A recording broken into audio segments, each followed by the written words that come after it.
nzire gyende ndabe byolaba byolaba byendaba kati kuwe byetulaba otuwe byolaba okwetoolola ensi yonna tulowooza nti ensi tutibweribweri amaaso gatume wala awenakuyirakoolekesa nga betutuwa tulijja wala akanyomero byolaba byendaba mu evening drive ne lubocher kale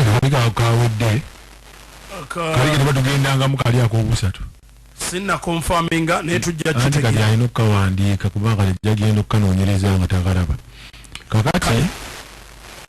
14 ezise ku 12 ez'akawungeezi tukyanyumyamu tunyumya emboozi ensajja kakati mbadde nyumya n'omuvubuka wa MK olwaleero nze nakugamba nti ne recordinga byenjogera mulembe gye gutuuse nga akola debate namugambye kubanga abadde ngamba bo balaba MK boogera naye konze it is okay naye ekibuuzo kiri nti MK mubuulira amazima and that's where we differed nimwawukana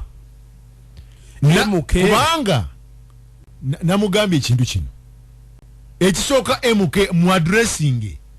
ensonga zino esooka obuli bw'enguzi obukudde ejjembe mu gavumenti ya kitaawe ekyo kyekisooka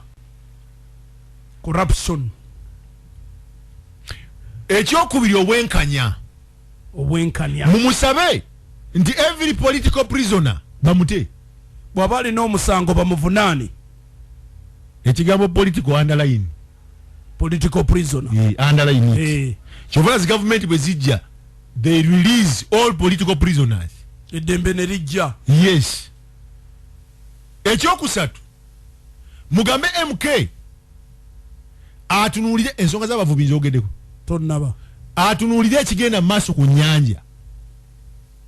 ensonga z'abavubi ekyokuna the quality of roads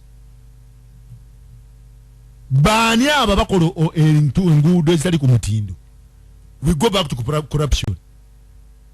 kuli enguzi amaanyi agakola ki banna Uganda balabe nti MK bw'anaabazze waliwo enkyukakyuka kubanga we bamuweera emmotoka ezimuwerekera ezo kitegeeza nebiri bisoboka waba n'obuyinza obulagira that means akola ki bisoboka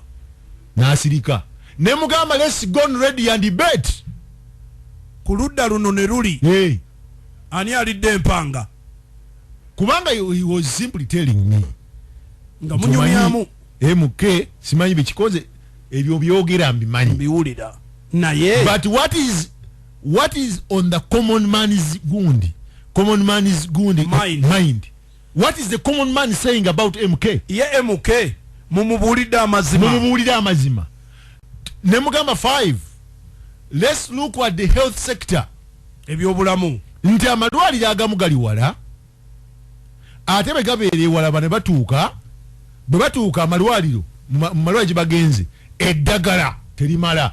oba sinakindi bateekayo eddagala eritagendera mu kifo ekyo ne bamaane balyokya that is subject to investigation by MK amalimiro